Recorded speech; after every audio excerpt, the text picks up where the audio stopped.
semua yang menemukan Kristus akan hidup selama-lamanya. Haleluya, haleluya. Tuhan sertamu dan sertamu juga. Inilah Injil Yesus Kristus menurut Matius. Dimuliakanlah Tuhan. Pada suatu hari, Yesus keluar dari rumah dan duduk di tepi danau. Maka datanglah orang banyak berbondong-bondong lalu mengerumuni dia. Sehingga Yesus naik ke perahu dan duduk di situ, sedangkan orang banyak semuanya berdiri di pantai. Yesus mengajarkan banyak hal kepada mereka dengan memakai perumpamaan-perumpamaan. Ia berkata, ada seorang penabur keluar untuk menabur. Pada waktu ia menabur, sebagian benih itu jatuh di pinggir jalan. Lalu datanglah burung-burung dan memakannya sampai habis. Sebagian jatuh di tanah yang berbatu-batu, yang tidak banyak tanahnya, lalu benih itu pun segera tumbuh karena tanahnya tipis.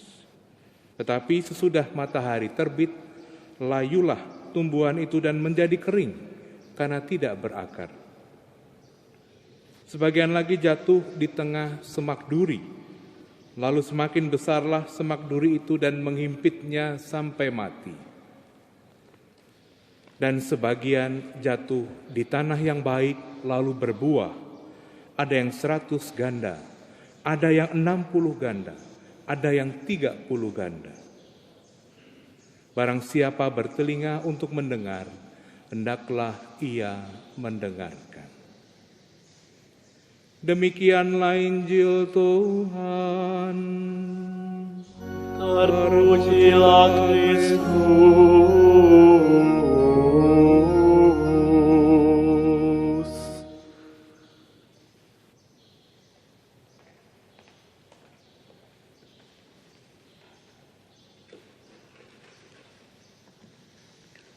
Saudari-saudaraku yang terkasih, pada hari ini Tuhan menyapa kita lewat perumpamaan yang sudah sangat sering kita dengar kisahnya. Pertanyaan kita adalah, masih dapatkah perumpamaan yang diceritakan lebih dari 2000 tahun yang lalu menyampaikan pesan bagi kita sekarang ini?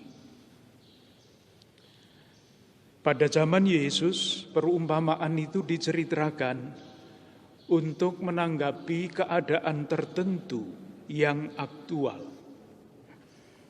Dengan demikian, orang-orang yang mendengarkan perumpamaan itu langsung mampu menangkap pesannya tanpa penjelasan. Bagi kita, pertanyaannya adalah, manakah pesan yang mau disampaikan oleh Yesus melalui perumpamaan ini pada orang-orang sejamannya? Saudari-saudaraku yang terkasih, Yesus sudah mulai mewartakan bahwa kerajaan Allah sudah dekat. Dan kita semua tahu, banyak murid-murid yang mengikutinya, termasuk para rasul yang dipilih secara khusus. Pada awalnya mereka sangat bersemangat karena mereka melihat tanda-tanda, mereka melihat mukjizat-mukjizat yang dikerjakan oleh Yesus. Tetapi lama-kelamaan, rupanya mereka mulai ragu-ragu apakah yang dikatakan dan diajarkan oleh Yesus itu sungguh benar. Karena apa? Karena menurut pengalaman mereka, Yesus semakin sering bertikai dengan para pemimpin agama. Yesus dianggap melanggar aturan dan hukum. Ia dituduh sebagai orang yang kerasukan setan, pergaulannya dengan orang berdosa. Lama-kelamaan mereka melihat bahwa Yesus semakin ditolak oleh orang-orang sejamannya. Kalau demikian, pikir para murid pada waktu itu, apakah yang diwartakan oleh Yesus itu akan berhasil? Mereka mulai cemas dan mulai khawatir. Kepada murid-murid yang khawatir dan cemas itulah perumpamaan tentang penabur benih itu diceritakan.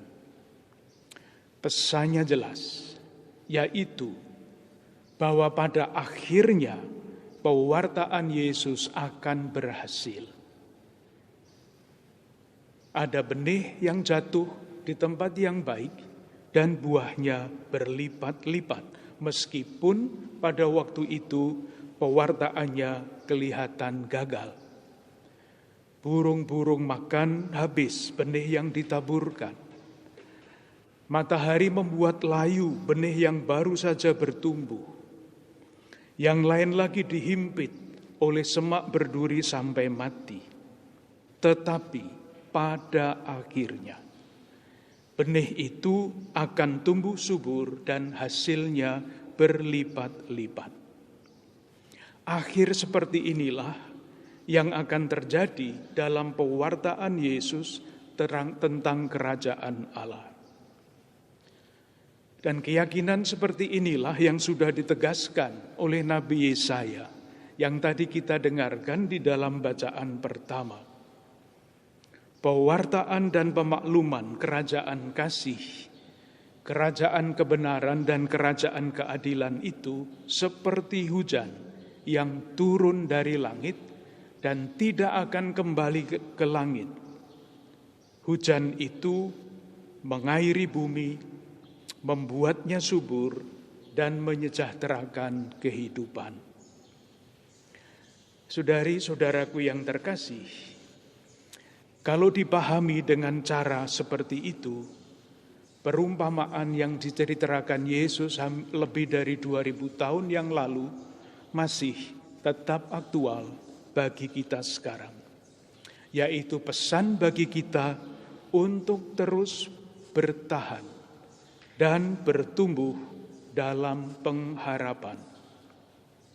Tidak jarang, seperti para murid, kita menjadi kecil hati kalau melihat seolah-olah kejahatan itu dalam kehidupan sehari-hari lebih kuat daripada kebaikan.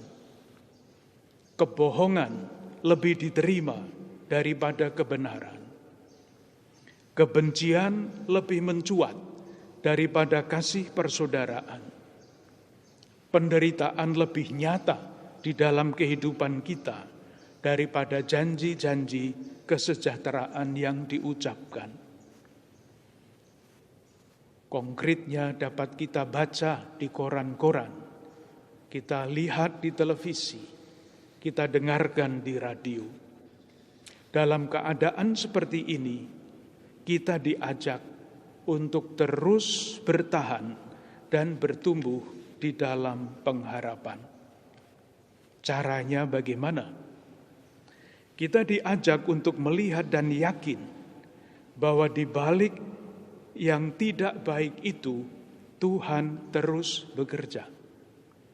Sering dikatakan, ia tidak sedang tidur.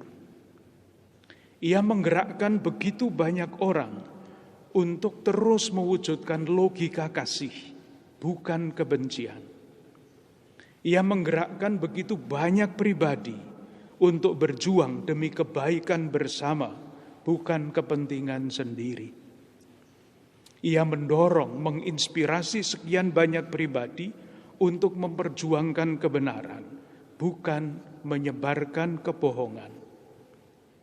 Kita diajak untuk membuka mata, melihat hal-hal yang baik di tengah-tengah segala macam hal yang membuat seringkali hati kita kecil.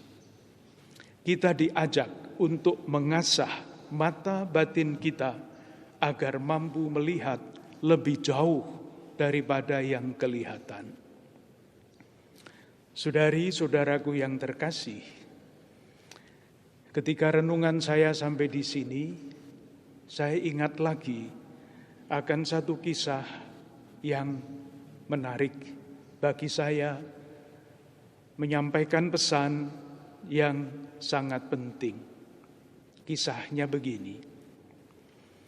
Pada suatu hari ada seorang anak yang berkunjung ke studio seorang pemahat patung. Pemahat itu sedang bekerja dengan tatahnya.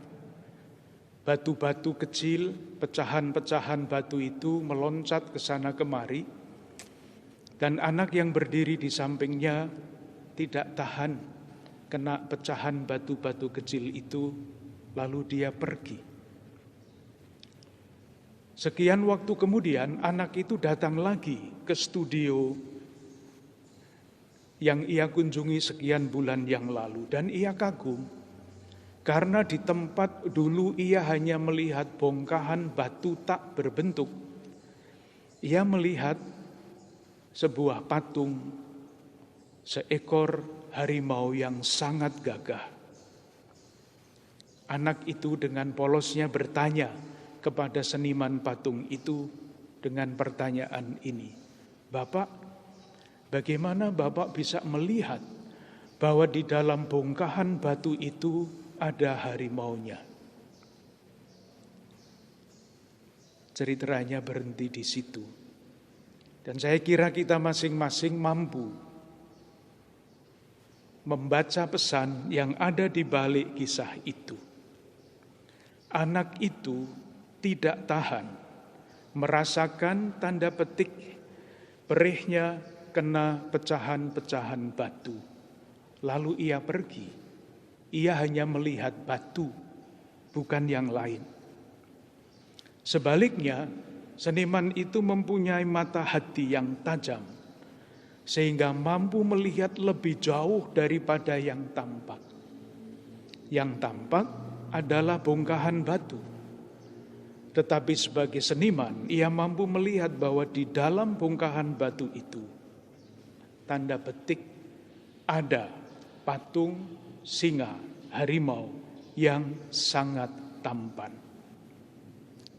Kita diajak untuk mengasah mata batin kita, agar selalu melihat yang baik di tengah-tengah yang seringkali menguasai diri kita, yaitu yang tidak baik.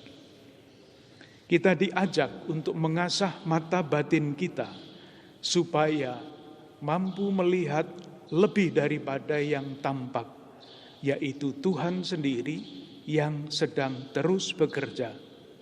Sampai akhirnya Ia yang telah memulai karya yang baik pada waktunya akan menyempurnakannya juga. Untuk bertahan dan bertumbuh di dalam pengharapan, syaratnya satu, kita mempunyai mata batin yang semakin tajam. Marilah kita saling mendoakan agar sabda yang kita dengar dan sakramen-sakramen yang kita sambut, termasuk sakramen Ekaristi batin, membantu kita untuk bertumbuh di dalam pengharapan. Untuk bertahan di dalam pengharapan dengan terus-menerus hari demi hari melatih ketajaman mata batin kita. Dengan harapan itu, marilah kita lanjutkan ibadah kita.